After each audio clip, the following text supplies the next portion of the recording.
Hey, what's up, man? How you doing? Doing all right, bro. What's going on? Not too much, man. I appreciate your time. Thanks a lot for doing this interview with us. Appreciate it. No problem. I'll get right into it. Can you just briefly give us a little background on yourself and also Skillz? Like, how did you guys originally come together and form a group? My blood brother. Okay. Yeah. So we've been doing music from the very, very beginning. Yeah. What made you guys get into music and want to do music for a career? Started off DJing, DJing turned into producing turned into songwriting and performing as artists. Yeah. Okay. And what were the terms of you guys getting signed to Universal? How did you originally get discovered and all that? We just had a little independent underground buzz. We were putting out mixtapes out in Texas. The producer buzz, the producers was exploring with different projects we had going on. But we were selling a lot of underground mixtapes prior to us getting our deal. So it kind of caught the eye of them, and then we put out a single called Freaks featuring Crazy Law and Dina Howard, which found a lot of radio spins, and that sealed the deal right there. Yeah. All right. Cool. So eventually, you guys got a chance to work with Static. How did that opportunity come about? We met Static Major through Lil Flip. All right. On Lil Flip's project, You Gotta Feel Me. Static came by studio to lay a song for Lil Flip. It was a song called Break the Pain, featuring Ludacris and Kitty Boy. Yep. And Static laid background vocals and on the hook on it. And we connected, exchanged numbers, and shortly after I reached out to him about doing a record to put his Skillz out. Mm-hmm. And he happened to be working out in Miami. I told him that I'd come out to Miami and meet him there at Circle House Studios. And he was more than generous and willing to work with us. But you didn't have to. I mean, the guy was already credible. Everything he had done, and it was pretty much free of charge. He wasn't, Wow. looking for no money, anything like that. He just, liked our vibe or whatnot. So that was the beginning of it right there. Yeah. When you first met him, were you familiar with his background in music and what he had done before? When I first met him, honestly, I didn't. I mean, I knew about, the Cheers to You and the group and everything, but after he came to the studio, I did my research on him, and I found out all the amazing things that he had done, written, accomplished, what he had been a part of. And then, as I grew to know him and everything, I found out more and more about him, which, just solidified how great he was to us. Yeah. Do you remember the first impression you got of him when you first met him? My first impression? Yeah. Intimidating. Okay. I mean, he just, I was a new producer, new engineer, and, he used so many tracks. He was so fast at recording, and the way he recorded and everything, he didn't write anything down. So, he worked at a really fast pace, and, was able to move on to different harmonies and group of tracks and all kinds of stuff that I wasn't nowhere near capable of doing. So, Wow. It was a lot of pressure, but I had to learn quick to adapt to work with a guy like that. Okay. And if you could go through the songs you and Static worked on. Now, we did a lot of underground stuff, Lil Flip, freestyles and stuff like that came out on mixtapes and and whatnot. But as far as like official songs, to Bring the Pain that we produced with Lil Flip featuring Ludacris and Kitty Boy and Static was the first major placement. And then he actually appeared on 2 songs with us. Yeah. On the Plain Skillz album. Let 'Em Go, which is a fan favorite, number 1, and the song was I'm Still Alone. Yeah. No, Are You Still Alone? I'm sorry, featuring Frankie J and Static. He did the background vocals and wrote that. Yeah. So those are like the 3 official releases that came out.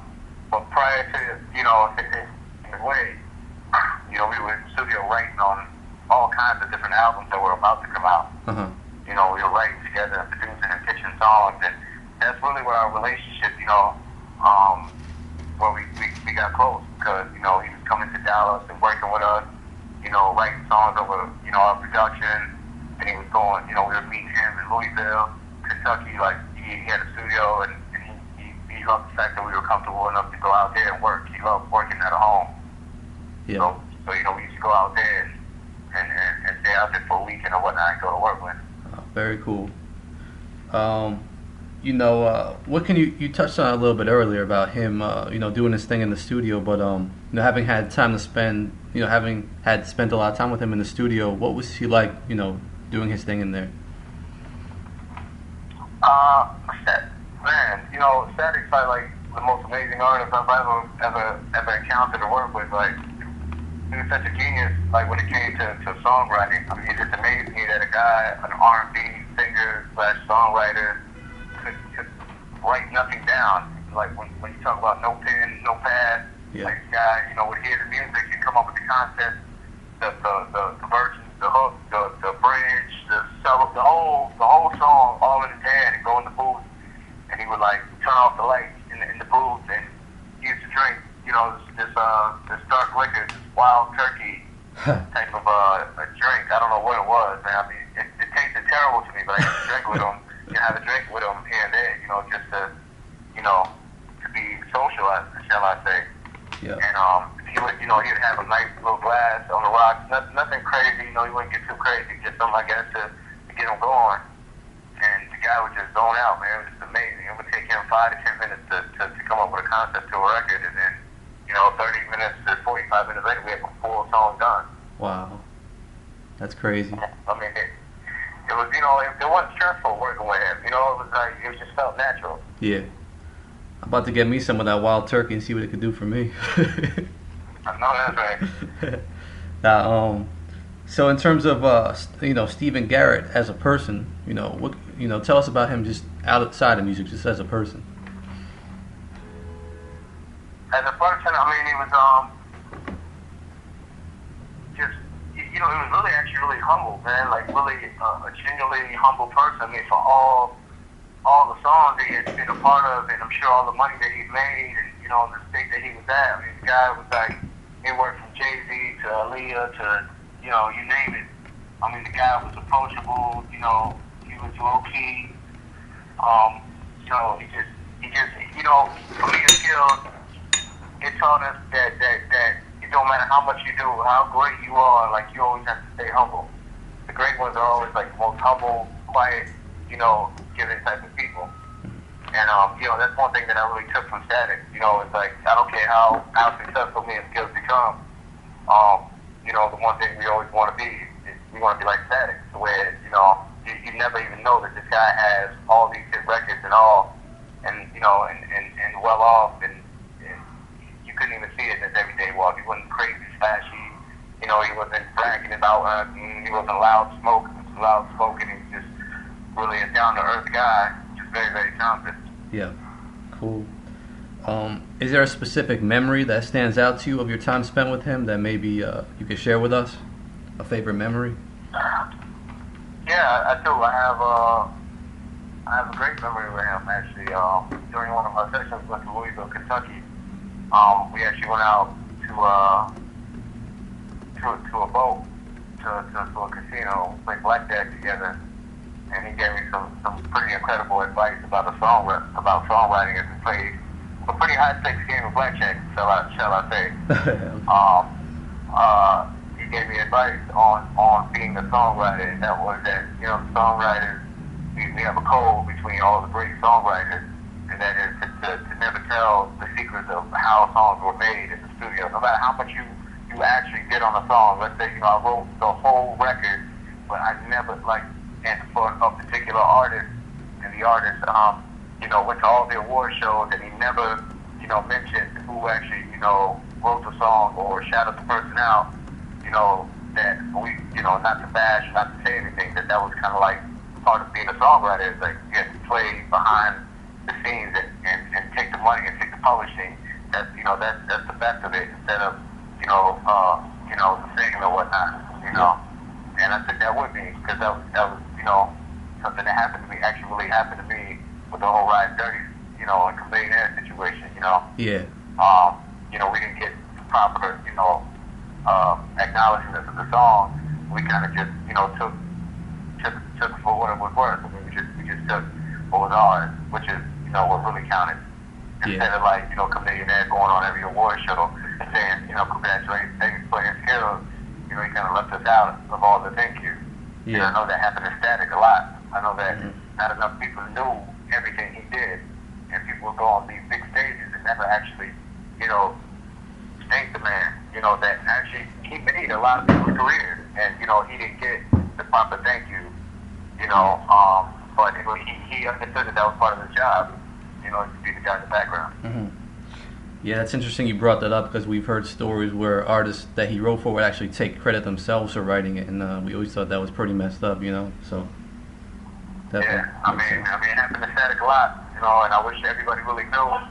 You know, every opportunity I get, I try to tell people, you know, when I go into studios and I have discussions about, you know, great songwriters and, you know, incredible people in the studio, I try to, you know, talk about Static as much as I can and let people know that, I mean, this guy was behind some of the biggest hits in music all across the world. Yeah.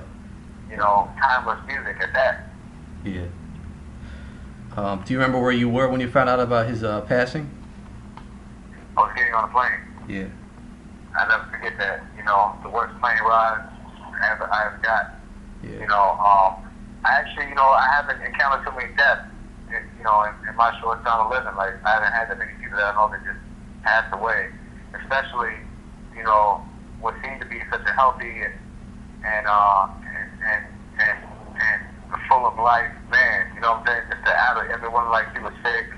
You know, like he had, you know, a disease or anything. You know, I know he got sick previously to his death, but it's not like he had an illness or anything. You know, it just kind of happened. I got a phone call from, you know, a good friend of ours, a mutual friend of ours, and he told me that he passed away. And I just remember going to my iPod on the way home, flying back and listening to all his music, you know, trying to pretty much hold back my tears, you know, as I flew, you know, back home. And I mean, I was in a steady shock for about 2 or 3 days.